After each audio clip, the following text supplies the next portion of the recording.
Good evening. Hey, Dr. Howe, man, how are you tonight? Hey, I'm doing fine. I'm fine. I'm fine. How you doing? I'm doing pretty good. I figured I just start like that. I had to get my thoughts right. You know how you got thoughts all in your head. So I figured what better way to just go ahead and get those thoughts out than to just say, "Hey, Dr. Howe, how, how are you on tonight?" I Um, am doing great, my friend. Good, good. To our listening audience and to those who are watching, we welcome you to another episode of Relate to This. Our show is brought to you by MEI, Making Education Intentional. Let me repeat that one more time.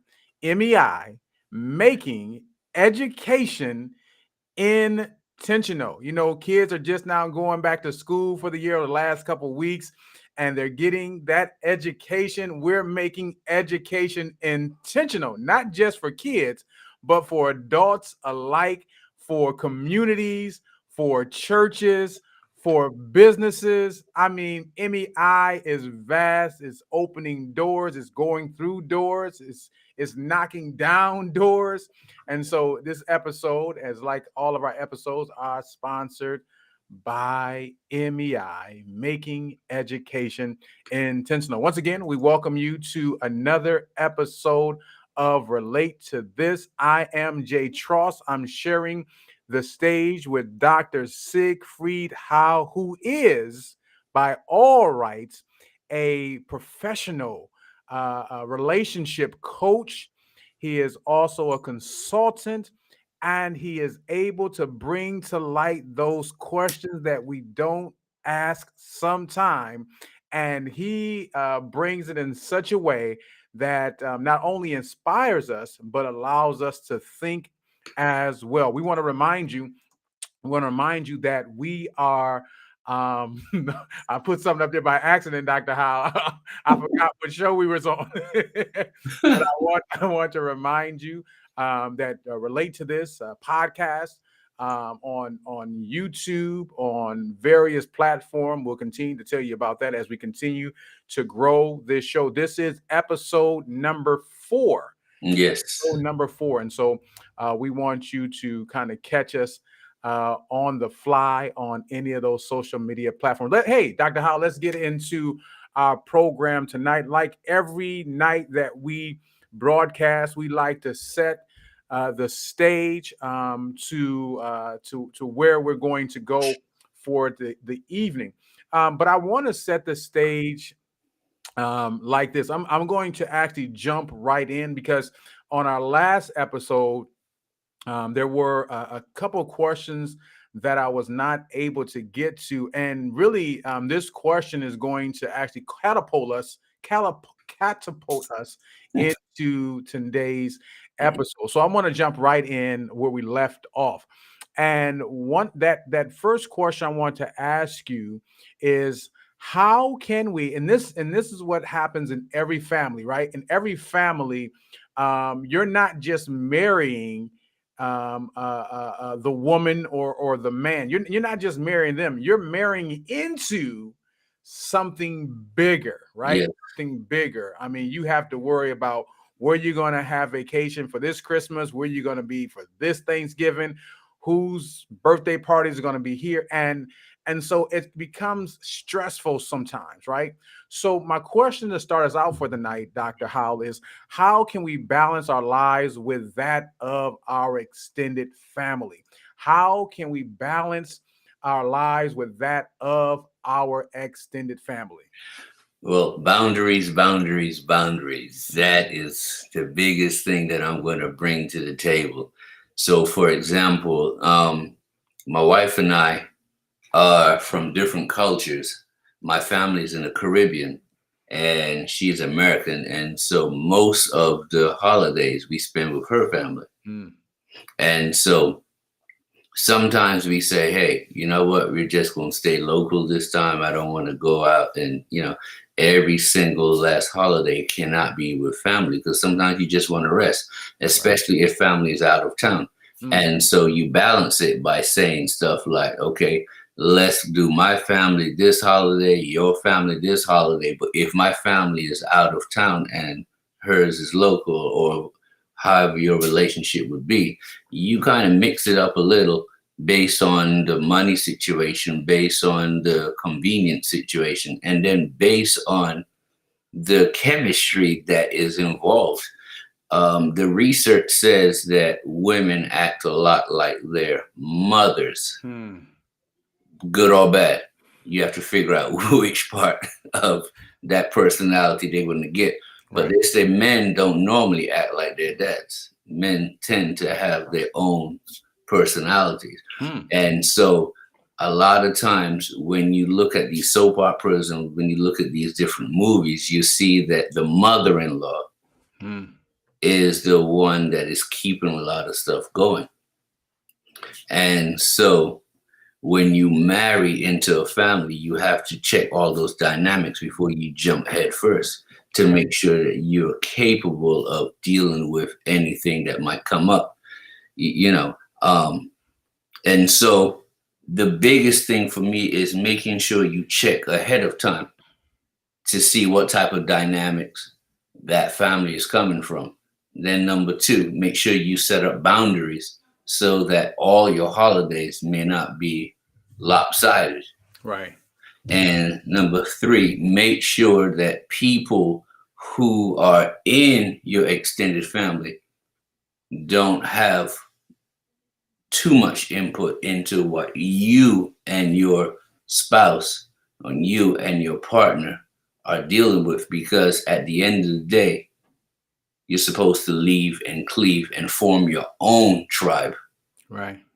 And so, yes, the extended tribe might have information that's pertinent that can help you. But once they bring that information in, you need to, well, you first have to make sure that that information is needed. Right. Yeah. You know, don't just take it and then say, well, my mother said or my father said. No. Right. See if extended information is needed first. And then if it is, you bring it in and then you meet and discuss it as a family. But don't take it as gospel, because when you get married, you're supposed to form your own tribe. Right. You know, so that's how you take care of it, making sure you check your extended potential family to see if everything is copacetic. And then you set up boundaries so that you know what is good and what is not good, what is allowed and what is not allowed. And then make sure that you discuss stuff on a regular basis, and make sure you get in before you go out to get secondhand information. Make sure that you, well, not secondhand, but secondary information. Right. Make sure that both parties are okay with it, because family members don't necessarily give you the best information. They'll give you information that might be skewed based on their love for you and not necessarily based on logic. Or he's giving you a hard time, come back home. Right. When in actuality, you should work it out. You know, and then if you give your family too much information, then the next time, see, you might forgive your partner and you might forget what the partner has done, but your family's looking at your partner differently. Right. Yeah. Because of what you have done. And as that builds up over time, it's going to create some type of resentment between your partner and their in-laws. Yeah. Yeah. And if you don't leave them, then they always have that secondary thing to say when arguments jump off, and they will bring stuff back from the past when you and your partner may not be drudging up old stuff. The in-laws might. Right. Yeah. No, You know? definitely, definitely. So would you agree? Would you agree that just possibly setting those boundaries could actually be a part or a key element within a healthy relationship? Yes. All right. So You need to set those boundaries up before you even get too deep into it, because both people need to respect those boundaries and accept those boundaries, and then adhere to those boundaries when times come. Yeah. And if you mess up those boundaries, then you talk nicely to each other and work it out, and then reset the boundaries. Right. Yeah. Yeah. And I'm glad you said yes, because that led me into into my next question is, besides boundaries, what are some other key elements of what we would call a healthy relationship? Oh, well, first of all, trust and respect. Now, I don't believe a lot of people put trust way too high on a relationship scale. I think that choosing the right person, committing to the right person, and connecting to the right person are more important than trust. If you get those three things down pat, the trust is going to come. Right.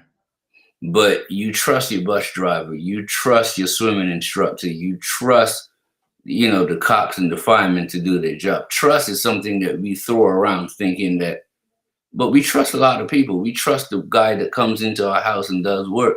We Right. trust that they're not going to steal as they're going out. So why do we put trust that high? Right. Yeah. Because we throw trust out all the time. That's true. And everybody that we throw trust out to isn't deserving of trust. Hmm. So I think that commitment part of the relationship and that connection part of the relationship and choosing the right person, those three things should trump the trust factor, because if you have those three, the trust tends to fall in line. Okay. But if you focus on trust or lack of trust, if you're always looking for things that your partner's doing wrong, because your partner's not perfect, you will find stuff, or you will start to conjure up ideas in your head, and you will mess up the connection. You will mess up everything, the commitment part of it, because you're looking and focusing in the wrong direction. So I don't think trust is as important as those other three, but you also have to be accepting of each other's flaws. You have to be openly honest with the communication. You have to know each other's values. You also need to know each other's pitfalls or shortcomings or blind spots, so you can create value and add service to them to make sure that you have their back, so to speak. Wow. You should be able to talk in a critical way to them, but they not take it as an insult or bash, or think that it's a personal attack on their personality. Just know you have their back, and this is a form of me telling you something so we can help each other grow. But on the flip side, if I can tell you what's negative about you and what you need to work on, I should also be accepting of that hard conversation with me. What's wrong with me, and how can you help me? Don't just show me all my faults, but don't give me any help or solutions. Right. Have my back. Mutual caretaking, like I said, having each other's back, knowing that that person is committed to my well-being, if it's physical, mental, spiritual, emotional, whatever. All of those different phases of my personality and of my being must be covered by a person who I know has my back. Wow. That's pretty deep. And and it's funny how like in science, right? The elements, right? Yeah. And you put these components together, these chemicals, and these together, and they create something. And so in this case, these key elements will help your relationship grow. It'll make it healthy. It'll make it long lasting. But what if I'm on the same line of science, but what if you mix the wrong chemicals together, right? And so you kind of lose that spark, if you will. You don't get that, it doesn't light. Or you get too much spark. You get too much over spark, right? So my question is, how can you maintain the spark in your relationship after time has passed? Sometimes in a relationship, you lose the spark, or you lose that edge, or something happens. How do you maintain the spark? Well, the first thing, you have to find healthy ways of communicating. You have to schedule time to communicate. In this day and age, especially in the Western cultures, we put a lot of emphasis on a 9 to 5 and working hard to create a life, not knowing that life is going to pass you by. You're going to miss a lot of memories. How many fathers and mothers miss the recitals, the karate tournaments and the parties and everything else because we're too busy working. And when you look at some European countries, they work 5 hours a day. Right. Yeah. And we have a 8 hour a day, sometimes 9, 10 hour a day type schedule, and we Yeah. still struggling to make bills, That's true.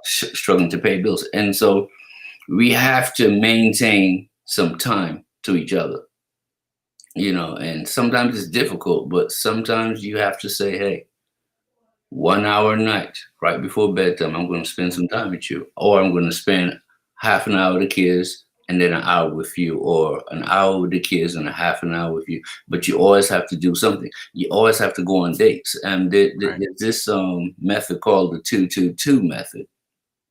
And some people throw a fourth two in there. Every 2 days, you have to come together to talk.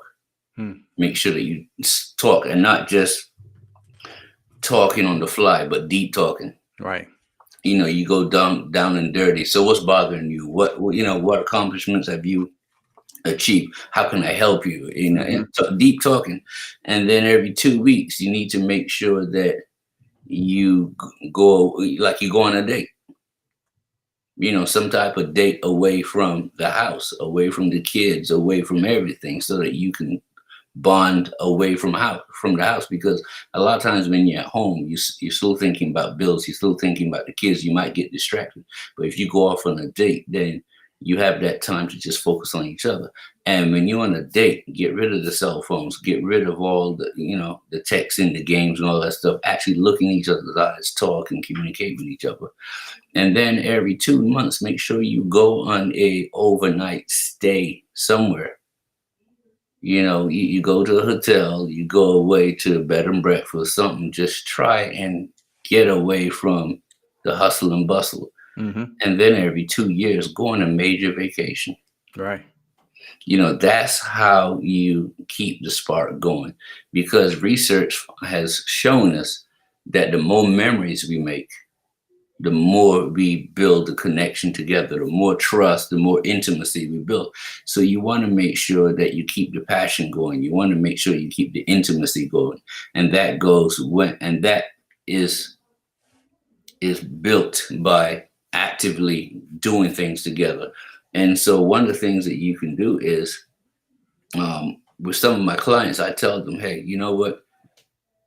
This, for the first 2 weeks, you pick where the next outing is going to be. The next 2 weeks, your partner picks where the outing is going to be. Right. And you can do stuff like painting. You can do the stress room, where you go in the room and just break stuff. You can do the escape room. You can go parasailing. You can go to the beach, learn to snorkel, learn to salsa, do different things. Learn how to give each other a massage, like whatever you need to do, just learn stuff together. Yeah. There's a wonderful book that I love by Jay Shetty. The eight rules of relationships or something like that. It's a book that came out this year, 2023. But I've read that book and I love that book. But he talks about entertainment being the lowest form of intimacy. Education, learning stuff together, is a higher form of intimacy. Going out and actually giving back to the world is even higher. So that's when you donate your time and your energy to the service of other people. Right. Experiences, and that's what we were talking about. Every 2 weeks, you go out and do that. So experience is even higher than the entertainment. And he said, if you're gonna watch movies together, if you're gonna watch shows together, put your cell phones up. Get rid of the computer, watch the show, and then at the end of the show, talk about what the takeaways were, what you learned, what you liked. So actually make it more involving, versus you sitting there watching TV while on your iPad or your iPhone or your tablet or your computer doing work, or whatever. Because we do that a lot. Right. And then on a regular basis, like every night before you go to bed, write down in a journal, and I believe in journaling. Write down 3 things you're thankful for. And one of those things should be what you're thankful for about your partner. Right. Yeah. And that allows us to become more positive in our thinking and in the way that we do stuff. And that makes life a little bit more interesting. And so if you're looking for things to like about your partner, it makes life a little bit more appreciative and you're more grateful about what you have. And once you appreciate the person that you're with, that's how you keep that spark going.